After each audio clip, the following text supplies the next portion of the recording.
Today is a very special day. We are using a family recipe. This is Todd's grandma's barbecued beef brisket, written on her own little monogrammed letterhead. It is a 3-day cooking process and hopefully a little bit of a taste of Todd's childhood. So a few months ago, we were cleaning out my grandma's home because she passed away and we had to do the whole estate sale thing. And we ran across this and a grilling cookbook. We are currently cleaning out Todd's grandma's house. She passed away. We're having a yard sale. But we found some treasures. I found a beef brisket recipe. What else we got? The Grill Lover's Grill Book. So today, Charbroil. we are gonna pick a recipe from this book, or maybe this barbecue brisket recipe, and cook it for a video. Let's try some vintage barbecue. You ready? Let's do it. So knowing that this is a 3-day recipe, I've done a little bit of prep work in advance. Day 1, foil wrap the meat to line a baking dish, brush with liquid smoke. There are no quantities. Season with accent salt and pepper, cover with foil and refrigerate. So it's essentially marinating or dry brining in the liquid smoke and the salt and pepper. So I just did a And MSG. And MSG. I did a healthy dose of liquid smoke, rubbed it on all sides, and then instead of the MSG, I just sprinkled it liberally with beef rub, wrapped it up, put it in the fridge overnight. So it will be good. Day 1 done. Second day, super simple. Pop it in the oven, leave it in the pan, wrapped in foil, 275 degrees. It says 2.5 to 3 hours, cool and refrigerate. It doesn't say how big the brisket was supposed to be, so I just assumed that this was about a 4 to 5 pound brisket flat, because that's typically what you'd see in the butcher, you know, probably when your grandma was making this, and that's what's most easily available now. So in the oven, 275, pulled it out, back in the fridge. Also at this point, it smelled suspiciously like hot dog. Yeah, it did. Like my whole kitchen just smelled like hot dog. I'd never had brisket smell like hot dog before. It's gonna be great. Uh-huh. And now we're on to day 3. So day 3 is a slightly more involved process. We gotta slice this brisket thin. Now, if I'm gonna slice this whole brisket by hand, it's probably gonna take me 20 minutes, so I'm busting out the meat slicer. We're gonna slice this into thin slices, not paper thin. I wanna be able to cut it with a fork. Now, your grandma is a gem, and she provided a homemade barbecue sauce recipe for us. It includes a half a cup of barbecue sauce in the barbecue sauce. So we're gonna use the Hey Grill Hey Everything sauce. We were just about to make grandma's barbecue sauce, but we heard truck beeping, and that means that new merch is here. New merch is here. We got new merch. Come on, come check it out.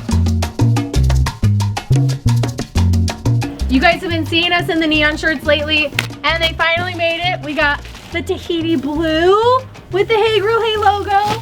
We've got some neon yellow. We're calling this the neon drop. We've got awesome neon green, and Todd's already modeling. He couldn't wait. The purple and yellow Hey Grill Hey hoodies. They're available right now. If you're watching this video, we just got these. We're gonna list them immediately so you can pick one up. Maybe it will make it in time for Christmas. I actually think the odds are pretty good. Okay, and then barbecue sauce. 14 ounces of catsup, which is ketchup, but it for sure says catsup. Another teaspoon of liquid smoke. You just layer it in there, you know? 1 to 2 teaspoons of Worcestershire sauce. Okay. Sprinkle with more MSG, salt and pepper. We're gonna do beef rub again, and 1/4 cup of brown sugar. Pretty straightforward barbecue sauce. Bring that up to a boil, and then we gotta dip all of our meat slices. It says to dip the slices in the sauce. I think I'm gonna put them all in the pan, cover it with the sauce, and kind of like toss them a little bit to coat. Okay, now we go back in the oven. I think this is kind of the braising step. This is really gonna tenderize the brisket.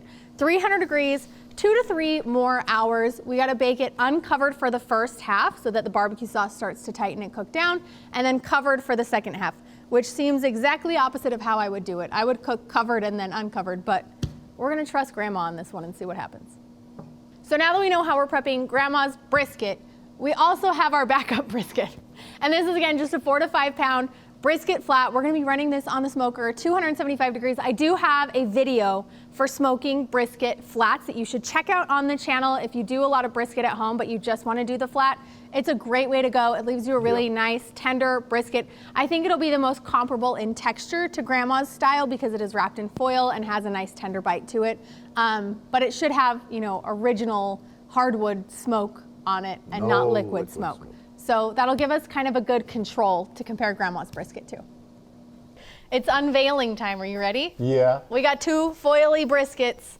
Grandma's classic smoked, tallow wrapped brisket flat. We got to do a little side by side here. Open that one up. Oh. Yeah, come on, let's go. Dude, it looks like brisket. Dude, your grandma knew what's up. Oh, it's great. That looks so good. I was trying to reach deep back in my memories to see if I could even remember like having this at a dinner, but I No recollection. was an ignorant child. Okay, well, Grandma's is already sliced, so I'm gonna slice this one up. What do you think, Todd? Looks a little tight. Looks tight. Grandma's braised brisket might beat me in tenderness. This was the easiest version of a brisket flat that I think I could possibly make. I mean, the fat looks rendered. Yeah, I'm not sad about it.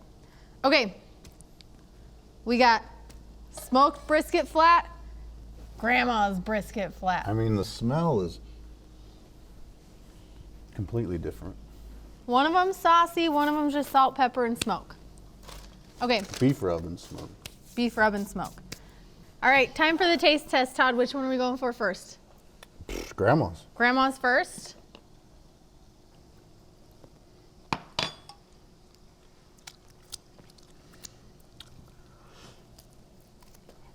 As you probably already know, I hate liquid smoke.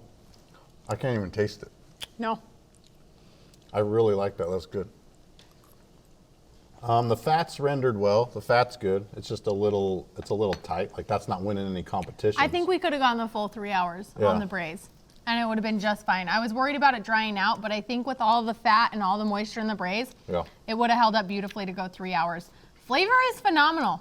Like you said, it is not, it tastes like barbecue sauce.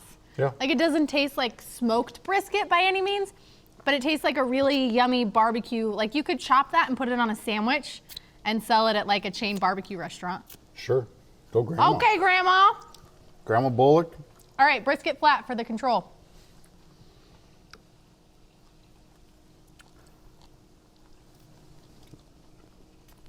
I mean, I'd pick that. It has a good texture. It still has a little bit of bite and chew to it, but it has a really good texture and it's not dry at all. No. That's very yummy. You really get like the true pronounced smoky flavor in this brisket flat. And that fat is really yummy. But $2.75 on a pellet grill, you're getting a kind of a different roasty, smoky flavor than low and slow. That's good. I like them both. I'm not sad about our brisket experiment, Todd. Both are winners. Ring. I actually think both of these recipes are great brisket flat options. I think this is a huge winner. If you don't have a smoker at home, but you kind of want that classic barbecue brisket with the saucy flavor, way to go. And Grandma's secret ingredient with the liquid smoke. I mean, listen, that might be the first time in my life I haven't like disliked liquid smoke. It's handled really well in there. But on first sight, I wouldn't guess that that's not smoked. The color of it's awesome. It's great color. All right, this is the win for briskets today. It's a win for me, for us. We got a lot of brisket to eat now. Okay, let me know in the comment section which one you think you're more likely to try at home. We'll leave the recipes for both of them in the video description below, so be sure to check them out. Tag me if you ever make any of these because I love to see it and cheer you on your journey to becoming a backyard barbecue hero. See you next time. Bye.